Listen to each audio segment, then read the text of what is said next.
Hello dear students, welcome back to my channel physics SPC. Gravitation का एक question. A geo stationary satellite is orbiting the earth at height 5 r above that surface of earth, r being the radius of earth. The time period of another satellite in hover at height 2 r from the surface of earth. देखो, सबसे पहले formula या तो आप कैपलस law लगा लो या फिर ये वाला फॉर्मूला भी लगा सकते हो। T is equal to 2 pi root के अंदर r³ बाई g कैपिटल है। इसमें बताता हूं कि ये मान लो हमारी अर्थ है। पहले एक फॉर्मूला लिख देता हूं, फिर करते हैं क्वेश्चन को। ये अर्थ है, ये अर्थ का मास है और ये अर्थ की रेडियस है। ये अर्थ या फिर कोई भी प्लेनेट, ठीक है। और अर्थ के सरफेस से, ये सरफेस हो गया, इससे h हाइट पर, हाइट कहां से है, सरफेस से मेजर कर रहे हैं h। यहां पर एक सैटेलाइट है, ये सैटेलाइट है, ठीक है। और ये इसके अराउंड रिवॉल्व कर रहा है ऐसे। इसमें small r radius of orbit होता है। स्मॉल r का नाम पे ध्यान दीजिए, क्योंकि मैंने यहाँ पे स्मॉल r लिखा है। तो स्मॉल r ये ऑर्बिट है आपका। Small r radius of orbit of satellite, radius of orbit of satellite. और ये देखो कितनी होगी, अर्थ की रेडियस यहाँ से यहाँ तक r है और ये h है, तो रेडियस ऑफ ऑर्बिट होगी r प्लस h। तो यहाँ पर टाइम पर ये होता है, इसमें ध्यान रखना r radius of orbit of satellite है और यहाँ पर ये अर्थ का मास है, अर्थ का मास है, मास ऑफ अर्थ या प्लेनेट। सैटेलाइट के मास से टाइम पर इंडिपेंडेंट है। तो इसे हम ऐसे भी लिख सकते हैं, t is equal to 2 pi root के अंदर g कैपिटल M और r की पावर 3/2, ऐसे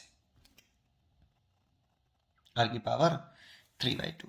तो देखो, ये अगर इसमें ऐसे लिख रहे हैं तो ये एक कांस्टेंट टर्म हो गया, तो t प्रोपोर्शनल टू r की पावर 3/2।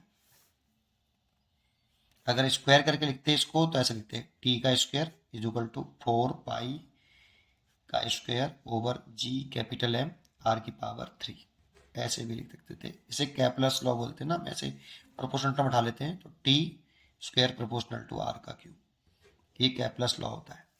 आप डायरेक्टली ये लगा सकते थे, लेकिन यहाँ पे small r radius of orbit होती थी, या ऐसे लिख लो। अब अगर एक एक प्लेनेट के लिए लिखें, जैसे प्लेनेट 1 के लिए लिख ले, प्लेनेट 1, उसमें जो रेडियस ऑफ ऑर्बिट है r जो है r1, वो है 5r plus r, that mean 6r है। कैसे, क्वेश्चन पढ़ते हैं। The Jio stationary satellite is orbiting the earth at height 5r above that of the surface of earth. तो h दे रखिए ना बेटा, h आपका 5r है, किसके लिए, जियो स्टेशनरी सैटेलाइट के लिए। स्टेशनरी सैटेलाइट के लिए आपकी हाइट दे रखी है, कहां से दे रखी है, सरफेस से दे रखी है 5r। तो रेडियस ऑफ ऑर्बिट कितनी हो जाएगी, r प्लस h, तो 6r हो जाएगी। और टाइम पर इसका 24 आवर होता है, ये हमें लर्न होना चाहिए जियो स्टेशनरी सैटेलाइट का। तो फर्स्ट केस में तो t1 प्रोपोर्शनल टू r1 की power 3/2, this is a first case. या प्रोपोर्शनल टर्म को उठा के क्वेश्चन टर्म लिख लो, के r1 का पावर 3/2। एंड अनदर प्लेनेट जो है, अनदर प्लेनेट, उसके लिए रेडियस ऑफ ऑर्बिट जो हो जाएगी, उसकी हाइट दे रखी है पहले तो, एच दे रखा है उसका कितना। हाइट कहाँ से है, ध्यान रखना, हाइट सरफेस से मेजर करते हैं, 2r, अर्थ सरफेस से है 2r। रेडियस ऑफ ऑर्बिट लिखे हैं r2, तो r प्लस h होती है, तो r plus 2r that mean 3r। इसीलिए उसका टाइम पर t2 हमसे पूछा है, कितना हो जाएगा। तो t2 बराबर के r2 की पावर 3/2, ये सेकंड केस हो गया। सेकंड डिवाइड बाई फर्स्ट कर लो, t2 अपॉन t1, के से के कैंसिल हो जाएगा, r2 अपॉन r1 की पावर 3/2।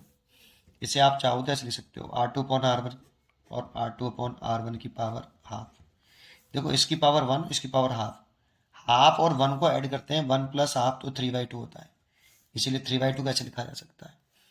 तो T2 तो हमसे पूछा है, T1 24 आवर है, R2 आपका 3R है और वो कितना है 6R है, R1 6R है, R1 6R पुट कर दो और ये 3R और ये 6R, इसकी पावर हाफ। तो देखो ये कटा 2 बार, ये भी 2 बार कटा, तो ये 1/2 और ये 1/√2 और ये T1/24। यहाँ से T2 निकालें, sorry T2 is equal to लिखें तो 24/2√2, 2 से ये कटा 12 बार /√2।